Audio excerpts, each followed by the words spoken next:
soit avec vous. Évangile de Jésus-Christ, selon Saint Jean.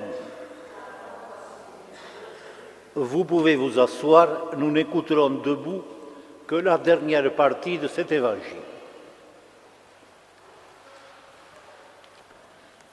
Voici donc la situation. Nous sommes en Samarie, ce qui correspond aujourd'hui au territoire, ce qu'on appelle les territoires occupés, entre Galilée et Jérusalem. Jésus marche, comme il fait souvent, et il est fatigué, c'est midi, il s'assied à côté d'un puits. Ses compagnons vont faire le marché. Et lui est là à attendre, et il fait un geste banal, mais qui va prendre une dimension extraordinaire. Une femme arrive pour chercher de l'eau, et il lui dit « Donne-moi à boire, j'ai soif. » C'est rien. Et la femme commence à faire des manières, parce qu'elle n'est pas du même bord que Jésus. Elle est samaritaine, et entre les Samaritains et les Juifs, ça ne marche pas trop. Et Jésus lui dit, je te demande à boire, mais si tu comprenais les choses, c'est toi qui me demanderais à boire. Et il a un mot là mystérieux et très fort. Je te donnerai l'eau vive. Et ce n'est pas de l'eau que tu boirais et puis tu auras soif. C'est une source que tu aurais au fond de toi-même. Une source jaillissante pour la vie éternelle.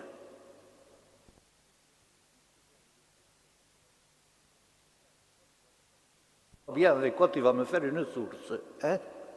Tu n'as même pas un seau pour puiser. Et là, Jésus coupe un peu sec en lui disant « Va chercher ton mari et tu reviens ». Et vous comprendrez pourquoi elle n'était pas très fière. Jésus arrive donc dans une ville de Samarie qui s'appelle Sychar.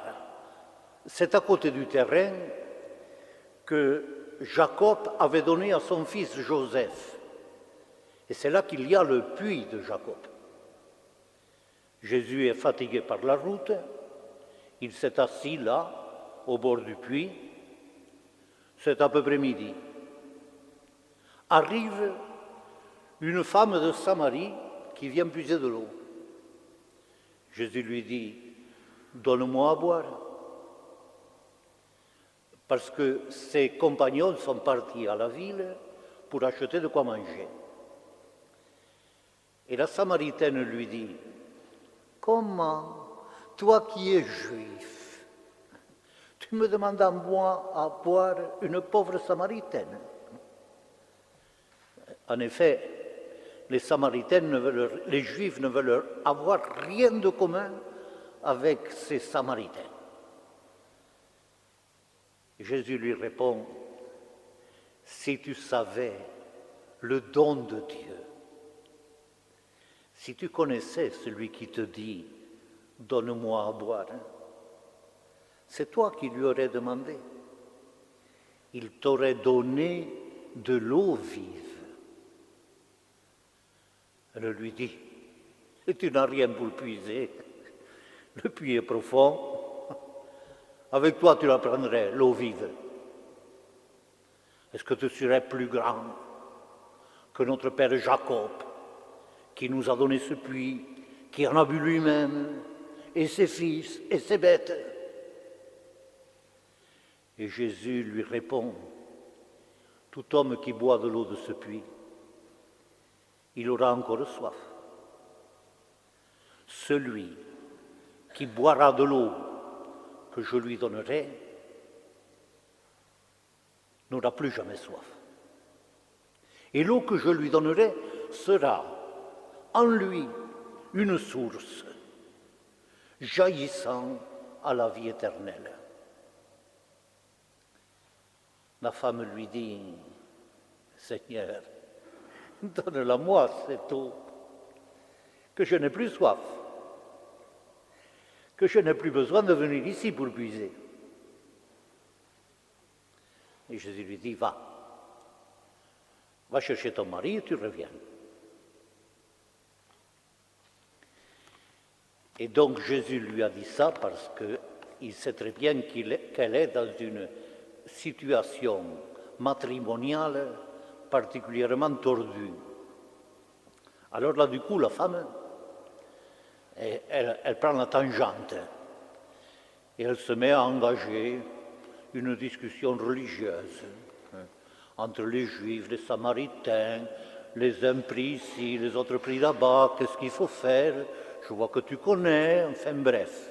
Changeons de sujet, s'il vous plaît. Et Jésus lui répond, où c'est qu'il faut prier? Moi, je vais te le dire, où c'est qu'il faut prier. Vous n'avez pas besoin d'aller sur cette montagne, ni même à Jérusalem. Et pourtant, les Juifs, ils n'en savent plus que vous. Ce que Dieu cherche à rencontrer, c'est des gens qui l'adorent au fond d'eux-mêmes. Dieu, le Père, cherche des adorateurs en esprit et en vérité. Et il y en a partout. On n'a pas besoin d'aller dans un temple ou une église. Alors la femme, de plus en plus secouée, sent qu'elle a en face d'elle quelqu'un, lui dit, mais il y en a un qui nous racontera tout ça. C'est le Christ. C'est moi, dit Jésus. Voici donc cette seconde partie de l'Évangile. Jésus lui dit, va chercher ton mari et tu reviens. Je n'ai pas de mari. Et tu as raison de dire que tu n'as pas de mari. Tu en as eu 5. Et celui que tu as maintenant, ce n'est pas ton mari. Ça, tu dis vrai. Seigneur, je vous le vois, tu es un prophète.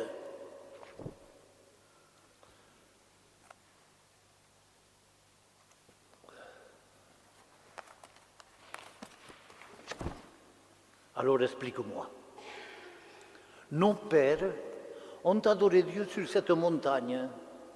Vous, les Juifs, vous dites que c'est à Jérusalem qu'il faut aller adorer. Femme, crois-moi, dit Jésus, l'heure vient où vous n'irez plus ni sur cette montagne, ni à Jérusalem, pour adorer le Père. Vous adorez ce que vous ne connaissez pas bien. Nous adorons, nous les Juifs, celui que nous connaissons, car le salut vient des Juifs. Mais l'heure vient, et c'est tout de suite, où les vrais adorateurs adoreront le Père en esprit et en vérité. Dieu est esprit. Et ce sont les adorateurs que recherche le Père. Ceux qui l'adorent, c'est en esprit et en vérité qu'ils doivent l'adorer. La femme lui dit, je sais qu'il vient, le Messie, celui qu'on viendra. C'est lui qui nous fera tout connaître. Et Jésus lui dit, moi qui te parle, je le suis. Alors quand la femme entend ça, tout de suite elle repart au village, raconter tout ce qui arrive. Pendant ce temps, les apôtres reviennent du marché, apportent des provisions, disent à Jésus, alors on mange? Et Jésus lui dit, moi j'ai à manger. J'ai à manger une nourriture que vous ne connaissez pas. Je me nourris de faire ce que veut mon Père qui m'envoie. C'est ça qui me nourrit. Et alors là, nous allons découvrir tout le paysage de la mission dans le monde.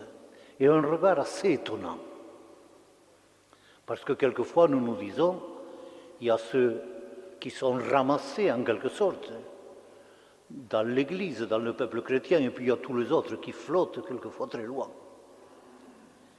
Et nous voyons le monde aujourd'hui surtout comme un endroit où Dieu n'est pas beaucoup, une jachère. Écoutons bien ce que dit Jésus. Le monde n'est pas une jachère. Le monde est un champ cultivé par Dieu avant qu'on arrive et par d'autres qui ont travaillé. Et c'est si avancé qu'on est arrivé à la moisson. On est à la moisson, dit Jésus. La récolte est là, mais il faut la ramasser. Et il y a beaucoup de grains qui vont tomber par terre parce qu'il n'y aura personne qui viendra le moissonner. Et la moisson est abondante, mais il n'y a pas trop d'ouvriers. Et parmi ces ouvriers, dans ce village, il y a une femme de mauvaise vie, aux mœurs douteuses, la Samaritaine. C'est elle que Jésus désigne comme ouvrier de ce chantier. Et elle va au village et elle fait bouger les gens en racontant son histoire et en parlant de Jésus. Et les gens bougent, ils viennent, et quand ils sont arrivés, ils écoutent Jésus, ils disent reste, il reste 2 jours. Et à la fin, le fin mot de l'histoire, c'est celui-ci. Les gens qui ont entendu Jésus lui disent, tu sais, on est venu parce que tu nous l'as dit, à cause de ce que tu nous avais dit. Mais maintenant, nous, on l'a entendu en direct. Ils ont eu un contact direct.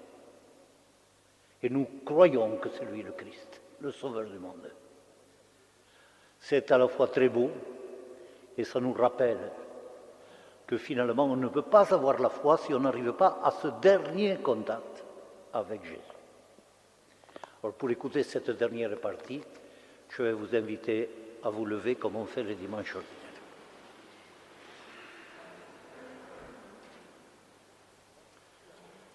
Là-dessus arrivent les disciples. Ils sont surpris de le voir parler avec une femme. Et pourtant, il n'y en a pas un qui lui dit « Que demandes-tu » ou bien « Pourquoi parles-tu avec elle ?» La femme a laissé là sa cruche, elle revient à la ville, elle dit aux gens « Venez voir un type qui m'a dit tout ce que j'ai fait. » Ça, ce n'est pas le Messie. Et les gens sortent de la ville, prennent la direction de Jésus. Pendant ce temps, les disciples l'appellent. « Rabbi, viens manger !» Et lui répond « J'ai de quoi manger. C'est une nourriture que vous ne connaissez pas. » Les disciples se demandent « Est-ce que quelqu'un lui aurait apporté à manger ?» Et Jésus leur dit « Ma nourriture, c'est de faire la volonté de celui qui m'envoie, de faire son travail. » Est-ce que vous ne dites pas « Encore 4 mois et ça sera la moisson ?» Eh bien moi je vous dis, levez les yeux, regardez. Les champs, ils dorment pour la moisson. Dès maintenant, le moissonneur peut toucher son salaire et récolter du fruit pour la vie éternelle, si bien que semeur et moissonneur feront la fête ensemble. Car il est vrai le proverbe, il y en a un qui sème et l'autre qui moissonne. Et moi je vous ai envoyé moissonner là où vous n'aviez pas pris de la peine. Et il y en a d'autres qui ont pris de la peine. Et vous, vous profitez de leur travail. Beaucoup de Samaritains de la ville croient en Jésus. À cause des paroles de la femme qui avait rendu ce témoignage, il m'a dit tout ce que j'ai fait. Et quand ils arrivent près de lui, ils l'invitent à rester chez eux. Et il y reste 2 jours. Et ils sont bien plus nombreux encore à croire, parce qu'ils l'ont entendu. Ils disent à la femme, ce n'est plus à cause de ce que tu nous as dit que nous croyons maintenant. Nous l'avons entendu par nous-mêmes. Par nous-mêmes. Et nous savons que le Sauveur du monde, c'est vraiment lui. Acclamons la parole de Dieu.